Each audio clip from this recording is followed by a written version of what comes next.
Après deux expéditions totalement différentes, je voulais vous donner mon avis sur l'Osmo Pocket.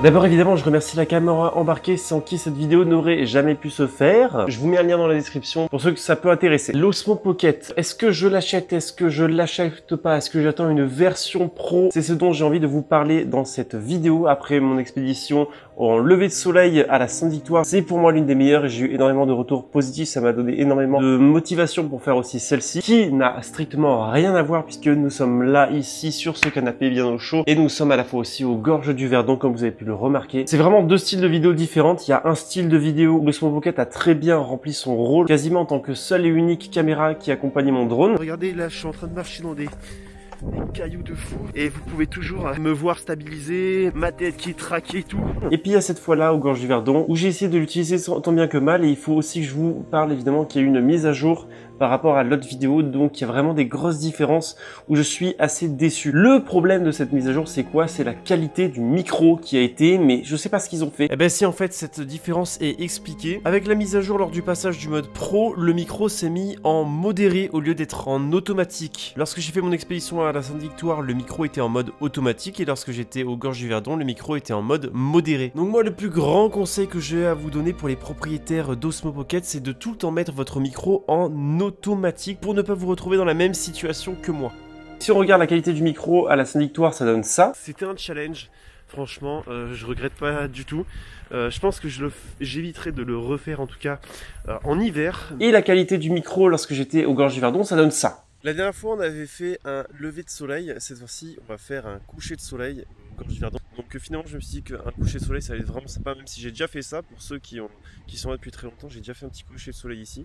Il y a strictement personne, hein. Comme vous voyez, normalement, l'eau est remplie de pédalos, de kayaks, de tout ce que vous voulez. Personne.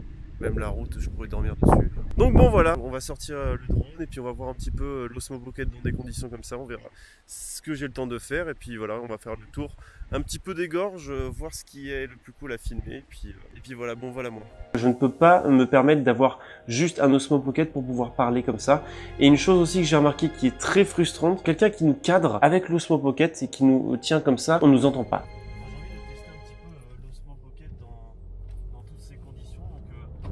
Voir aussi ce que ça donne en voiture parce que c'est vrai que normalement je prends le réflexe et tout ça, on est là, celui qui cadre à chaque fois ça fait que trembler et tout, donc faudrait que vous me disiez ce que vous en pensez, mais j'ai vraiment envie de savoir à quoi ça sert en fait un Osmo Pocket. Le micro est au même niveau que l'écran, il n'y a pas de micro de ce côté là, donc c'est à dire que si vous visez quelqu'un et qu'il parle, vous allez entendre très très mal parce que le micro est juste devant ma bouche en fait. Le son.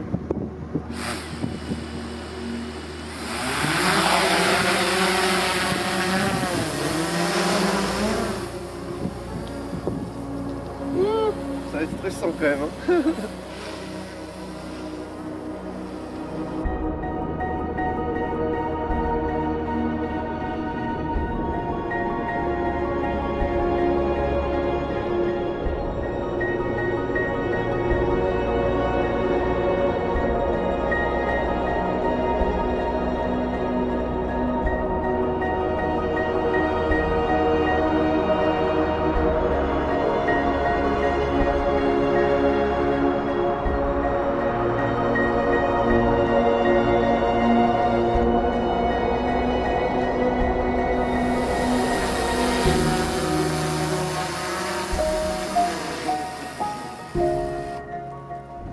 d'ailleurs, c'est pas fini avec l'Osmo Pocket. Je devais aller au ski avec et la comparer avec la Hero 7, la GoPro Hero 7, mais malheureusement à cause de la météo, j'ai pas pu aller au ski, donc ce sera pour une prochaine fois. Donc c'est pas la dernière fois que vous verrez l'Osmo Pocket dans mes vidéos, puisqu'on aura un comparatif au ski avec la Hero 7. J'aimerais vraiment voir ce dont elles sont capables toutes les deux lorsqu'elles sont en comparaison. J'ai voulu vraiment l'utiliser dans un cadre de vidéo contemplative, vraiment pas en termes de vlog, plutôt en termes de on fait des images, on fait des plans de qualité, etc. sans vraiment que ce soit un vlog. Donc rien à voir avec la vidéo de la Sainte-Victoire, c'est un format tout à fait différent et c'est exprès. C'est vraiment pour voir où est-ce que l'Osmo Pocket est intéressant ou pas. Il est très intéressant pour les formats vlog que j'ai fait typiquement à la Sainte-Victoire et beaucoup moins approprié à des formats que j'ai fait pour les Gorges du Verdon.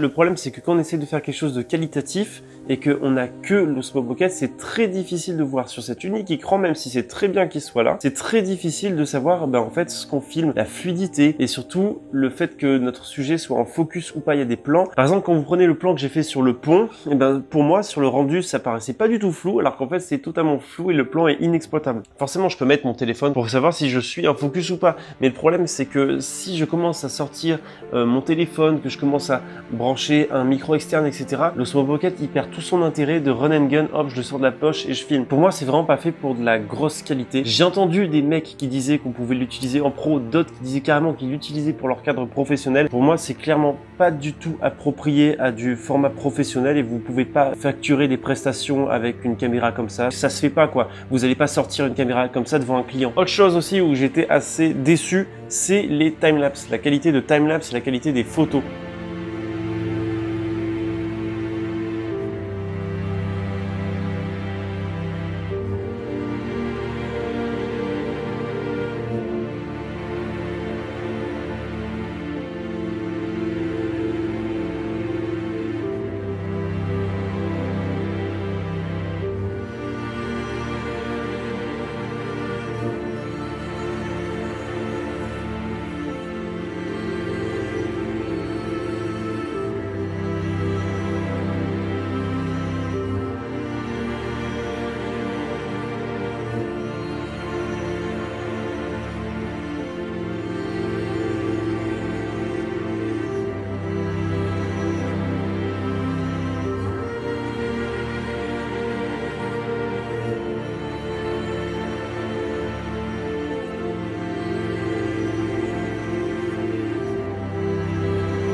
Malheureusement, j'ai pas pu prendre le temps de faire des gros timelapse de qualité. Ceux que j'ai fait étaient jolis, mais duraient pas du tout assez longtemps comme vous le voyez. Pour conclure, mais pas tout à fait, puisqu'on va la retrouver lorsqu'on sera au ski. Ce sera peut-être beaucoup plus intéressant, surtout avec les filtres polarisants que j'ai de chez Freewall. J'en conclus pour ma part que je ne vais pas acheter l'Osmo Pocket. Je vais plutôt attendre une version professionnelle.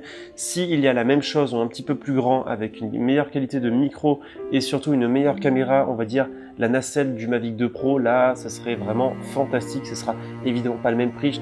pense que ça va tourner vers les 800 €, quelque chose comme ça, mais ça serait vraiment très bien. Pour le coup, cette caméra, je la conseille à ceux qui veulent se lancer dans le monde du vlog sur YouTube ou sur d'autres réseaux sociaux comme Instagram, etc. D'ailleurs, suivez-moi sur Instagram, on est de plus en plus nombreux, c'est cool. Je pense qu'il convient à énormément de personnes, mais pas à ceux qui se rapprochent du professionnel. C'est vraiment pour ceux qui sont tout seuls et qui veulent débuter dans le vlog et qui veulent pas forcément investir dans plein de caméras. Et là, c'est un excellent choix parce que le plus grand atout, c'est vraiment la stabilisation qui est nickel. On le voit dans mon plan dans la voiture qui est vraiment très bien alors que ça bouge beaucoup. Et ça permet d'avoir un plan selfie qui est très stabilisé et ça, il n'y avait aucune caméra qui pouvait le faire auparavant. En fait, pour conclure, le mieux, ce serait d'avoir vos avis dans les commentaires pour ceux qui ont l'Osmo Pocket et ceux qui pensaient l'acheter et qui ont changé d'avis, etc. Donc voilà, mettez-moi un petit avis dans les commentaires, je les lirai, puis débattez entre vous, c'est toujours super intéressant d'avoir votre avis. En tout cas, c'est sûr qu'un combo Osmo Pocket et Mavic 2 Pro, ça fait le taf. Montrez-moi le meilleur usage que vous en faites. En tout cas, on se retrouve pour une prochaine vidéo très vite. Portez-vous bien, bon vol à tous, salut!